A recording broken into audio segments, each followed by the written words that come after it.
বেঙ্গল ব্যাংকের প্রাক্তন এক ম্যানেজিং ডিরেক্টরকে মনে আছে, যিনি এককালে ভারতের বিলিয়ার্ডস চ্যাম্পিয়ন ছিলেন? তিনি শিকার করতেও কিন্তু খুব ভালোবাসতেন। শিকারের উপর লেখা তার বহু আর্টিকেল সে সময়ের বিভিন্ন পত্রপত্রিকায় ছাপা হয়েছিল। তার ছিল আবার এক অদ্ভুত নেশা। 17 বছর বয়স থেকেই খবরের কাগজ ঘেটে ইন্টারেস্টিং খবরগুলো কেটে নিয়ে খাতায় সাটিয়ে রাখতেন তিনি। অবশ্য সব খবর নয়, বলা যায় যাকে একটু গরম খবর। এতক্ষণে তো ফেলুদা ফ্যানেরা নিশ্চয়ই সকলে বুঝে গেছেন কার কথা বলছি। বাংলাদেশের অন্তর্গত নয়নপুরের জমিদার বংশের ছেলে তিনি ছিলেন দার্জিলিং জমজমাটের অন্যতম গুরুত্বপূর্ণ এক চরিত্র, বিরূপাক্ষ মজুমদার, অর্থাৎ ফেলুভার্সের বিপি।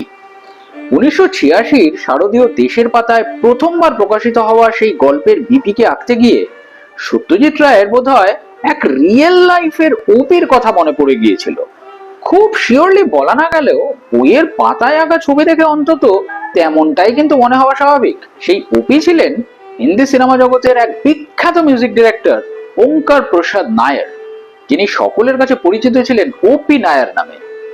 সবসময় হ্যাট কোট পরে ফিটফাট থাকতে ভালোবাসা সেই মানুষটি বাজ, মিস্টার অ্যান্ড মিসেস 55, নয়া দর, সিআইডি, হাওড়া ব্রিজের মতো একাধিক সুপারহিট সিনেমার মিউজিক কম্পোজ করেছিলেন।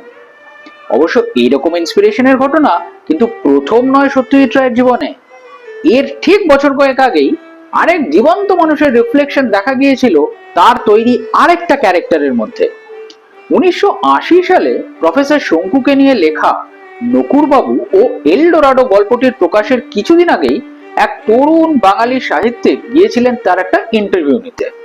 সেদিন কথা বলতে বলতেই তিনি সেই লেখকের একটা স্কেচও এঁকে ফেলেছিলেন। বইটি প্রকাশের পর দেখা গেল সেদিনের সেই ইন্টারভিউ নিতে যাওয়া লেখকের মুখখানা বইয়ের পাতায় যেন অবিকল ভাবে হয়ে উঠেছে নকুরবাবুর মুখ। গেস করতে পারেন কার আদলে সেদিন সত্যজিৎ রায় নকুরবাবুকে এঁকেছিলেন? হ্যাঁ, তিনি হলেন বর্তমান সময়ের অত্যন্ত জনপ্রিয় এক বাঙালি সাহিত্যিক সঞ্জীব চট্টোপাধ্যায়। এরকম আরো অনেক মজার মজার ট্রিভিয়া জানতে চাইলে চোখ রাখতেই হবে কুইজো ক্রেজির ইউটিউব চ্যানেলে। আর হ্যাঁ, ভালো লাগলে অবশ্যই লাইক আর সাবস্ক্রাইব করতে কিন্তু ভুলবেন না। তাহলে সবার সঙ্গে আবার দেখা হবে অল্প অল্প কিছু গল্পের পরের পর্বতে আরেকটা ইন্টারেস্টিং ট্রিভিয়া নিয়ে। নমস্কার।